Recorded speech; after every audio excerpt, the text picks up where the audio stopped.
I've only been babysitting for about 6 months now. It was an easy way to make money and it didn't require me to have any real, applicable skills. It was slow going at first, but a couple of months ago I hit the jackpot after a young couple from the rich part of my town asked me to look after their 2 kids one Friday night. They paid me $200 to look after their extremely well-behaved children for 3 hours in a house 5 times the size of mine. It was awesome. The young couple must have also thought that I had done a good job because word spread quickly around the rich neighborhood about the nice, young lady who was willing to look over your children so you could go out for a night of drinking and fun. And when I say that this neighborhood is one of the richest in our state, I am not exaggerating. Most of the people living there are young couples who have come from a long line of wealthy families. Sometimes I'll babysit for a few hours and make a couple $100. Other times the parents want me to stay the night while they go off and get a hotel room so that they could be away from their kids for a change. That is where I make the big bucks. A couple of days ago, a husband and wife had texted me asking if I could stay the night at their mansion and watch their 7-year-old little girl for them. I happily agreed.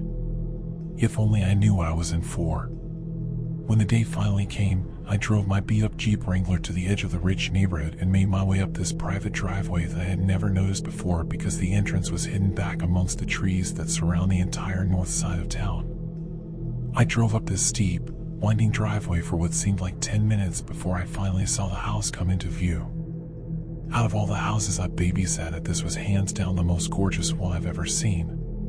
It was a huge Victorian-style mansion that was covered in dark brown bricks, making it blend perfectly into the woods surrounding it. I got out of my car and made my way up to the front porch where I knocked on this gigantic, wooden door. A few seconds later, a beautiful woman in her mid-30s answered and introduced herself as Mrs. Collins.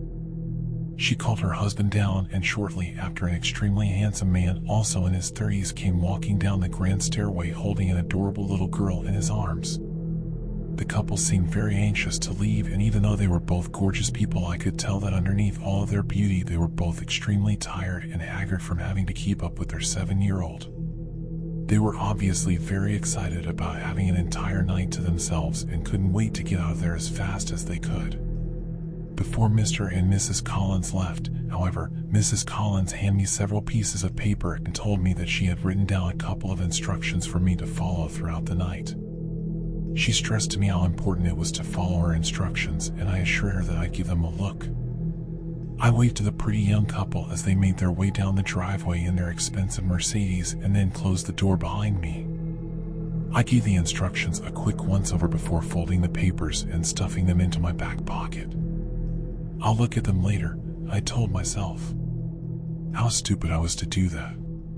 Mr. and Mrs. Collins' daughter, Samantha, was a very nice, young girl who warmed up to me almost immediately, and we had spent the next few hours playing games and watching TV. After we finished our 5th episode of Teen Titans Go, I noticed that it was getting late and asked Samantha what her bedtime was. She shrugged, not really giving me an answer, which is when I remembered Mrs. Collins' instructions. I pulled out the folded pieces of paper and scanned through them very quickly when I saw the word "Samantha needs to be in bed before 8 p.m. I checked the time to find that it was almost 7:45. Well, it looks like your bedtime is right now. I said, lift Samantha up off the couch so I could get her ready. She brushed her teeth and I tucked her into her California king-size mattress. I told her good night and was leaving her room when she said something that stopped me in my tracks. Don't forget to lock my door before you leave, she said. I stopped walking and turned back around toward her, confused. What do you mean, don't forget to lock your door? I asked. Why would I need to lock your door?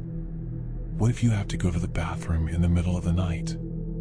She looked at me innocently and shrugged her shoulders again. I don't know, but Mommy always locks my door before I go to sleep. She says she does it to protect me and herself. I don't remember what happens after I fall asleep, but Mommy says that I always try to leave my room at night, which is a bad thing. I looked at her dumbfounded. I didn't know what to say. Mommy told me that she would leave instructions for you to follow, and locking my door is one of them, she said. Oh, okay, Samantha, I'll lock your door. Good night, sweetheart. I stammered. She gave me a big smile and rolled over in her bed. I closed her door and noticed that there was a latch drilled into the door frame that would allow someone to lock it from the outside. I closed the latch and then walked back downstairs so I could read the rest of Mrs. Collins' instructions. When I had first seen the pieces of paper, I was under the impression that they were just instructions that told me what shows Samantha is not allowed to watch or how to operate the surround sound. After I started reading them, though, I realized that I was wrong. I was completely and utterly wrong. Hello, Annie? I'm so glad that you agreed to stay the night and babysit Samantha for us. She is such an angel, and I am sure that the both of you will get along very well. I know that our house might seem old and scary, but don't worry because nothing bad will happen to you as long as you follow some simple instructions. 1. Firstly, Samantha needs to be in bed in her room with the door locked before 8 p.m. Do not open up her bedroom door after 8 p.m. I repeat, do not open Samantha's bedroom door after 8 p.m. She will try to convince you to open the door in many different ways. She will cry, scream, and threaten you until you give in, but do not listen to her. She can't hurt you as long as the door is closed. 2. Between 8:30 and 9:30 p.m. make sure you remain in the living room with the lights turned on. Around this time of night you may hear scratching and growling coming from Samantha's room or from other parts of the house. These noises are nothing to worry about as long as you stay in the living room. Watch some TV to pass the time. We have a lot of movies to choose from. Winky face. 3. After 9:30 do not venture into any dark areas of the house. I would recommend that you turn on as many lights as you can before 9:30 so that you don't accidentally trap yourself. You might begin to see things hiding in the dark areas of the house from time to time, and sometimes they will even try to talk to you. Just ignore them and they'll eventually ignore you as well. You might also happen to see a pair of yellow cat eyes looking at you through the darkness every once in a while. Do not stare at them for more than 30 seconds.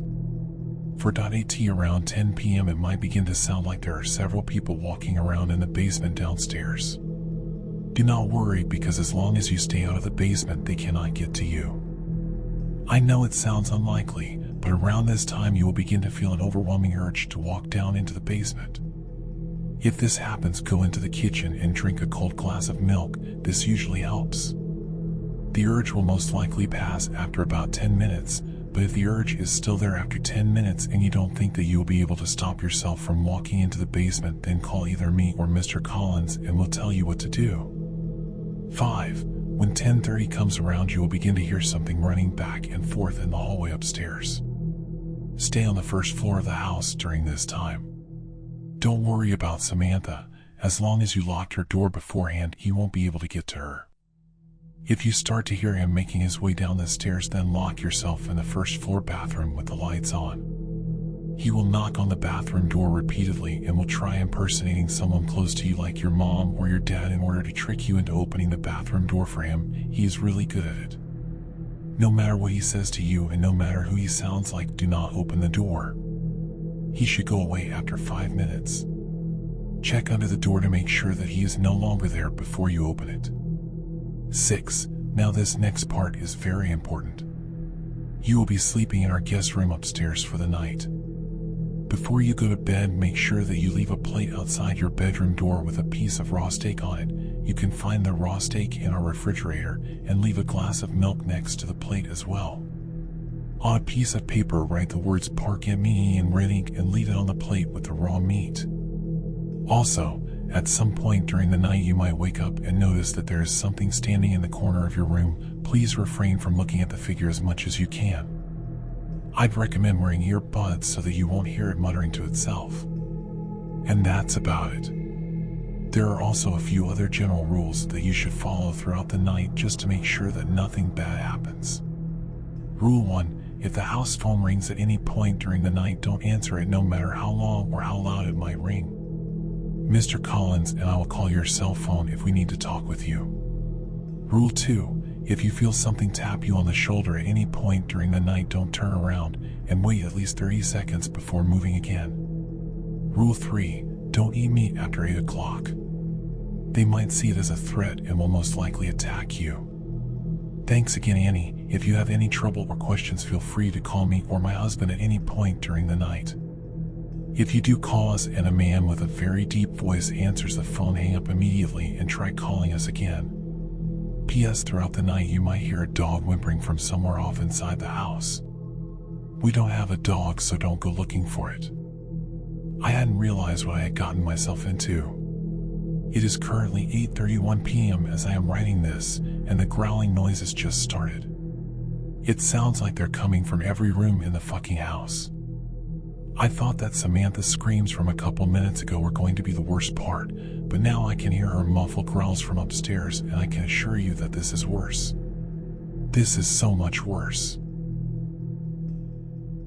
I'm a SWAT officer who was called to deal with an incident at a middle school. But for some reason, we can't enter room 203. I've seen a lot of really disturbing stuff throughout my life. But nothing from my past experiences could have stopped my hands from shaking so hard right now. I don't know what the hell is going on at this school in that godforsaken room. I was never the type of guy who got excited for assignments. Whether it be hostages, bomb threats, shooters, the adrenaline rush only lasts for so long. The fear kicks in quickly after. Only got one life, after all. The worst cases are the ones with kids involved. I have a niece who's innocent and carefree beyond comprehension. My skin crawls thinking about her being exposed to those kinds of situations. Safe to say, I wasn't looking forward to whatever task laid ahead of us when we were called in. When we arrived, there were already 6 or 7 police vehicles parked outside, with a massive crowd of evacuated students standing outside. A lot of them looked a combination of utterly shocked and terrified, like they'd just been chased through a cemetery by a machete-wielding demon. As we entered the building, we were getting caught up to date by one of the police officers. But he was hardly any help. We don't know what to do. They're in room 203, but we can't go in there. Can't go in there? What did you mean? Dex, our unit leader, asked him. He stumbled out a mostly incoherent response, skin pale and eyes wide as he did so. From his expression, you'd assume that he'd been to hell or something of a comparable nature. Obviously, we weren't taking this lightly. We tried getting more information out of him, but he was adamant that he didn't know anything beyond the fact that we couldn't go into the room under any circumstances. We'll figure it out. Dex ended up saying to him, realizing that trying to converse with the guy was getting nowhere. The officer simply nodded his head in response. Not confidently, though. We traversed into the school and up to the 2nd floor, all alert as hell. In the utter silence, the place was rather eerie. Not that I ever liked school regardless. Once we ascended the stairwell, room 203 was just to our right. It wasn't really what we expected. No blood. No signs of a struggle. Just a room. However, it wasn't silent in there. We approached the door cautiously, listening intently to what was going on inside. It sounded like a teacher giving a standard lecture. But obviously, that wouldn't have warranted a school-wide evacuation and subsequent police backup. Jensen, another officer, tapped me on my shoulder, pointing to the crack underneath the door. I didn't see it at first, but a small stream of blood had begun oozing out from underneath. "Aw, shit," I thought to myself. Even though I was expecting something like this sooner or later, it was still jarring to see. I wanted to bust down the door right then and there, unleashing a flurry of lead into the perpetrator's skull, but that was obviously impulsive. He might have had hostages, or wired the door to explode upon opening, or something of that nature. The police officer's words also stuck to my brain. Sure, he seemed like a maniac, but people don't just become that way through arbitrary means. He'd definitely seen something bad lurking behind the door, and I wasn't eager to find out what. Still, we had to figure out a plan. I tried listening closer in an attempt to discern what the person was saying. Now, I wasn't sure if they were speaking too quietly or if they were using another language entirely, but I couldn't make out anything explicit. But the more I listened, the more obscure their tone and speech patterns appeared to be. It wasn't like somebody giving a lecture at all. It was more akin to somebody monotonously reciting a series of separate and unrelated passages in succession. Eventually, Dex stepped up, banging on the door. "What's your purpose here? You got any demands? At the moment, we're willing to cooperate. But we can't do that if you don't communicate with us." No response. We tried negotiating for 10 more minutes, but the speaker paid no attention to us, simply continuing their obscure diatribe to the audience of presumably captive and horrified students.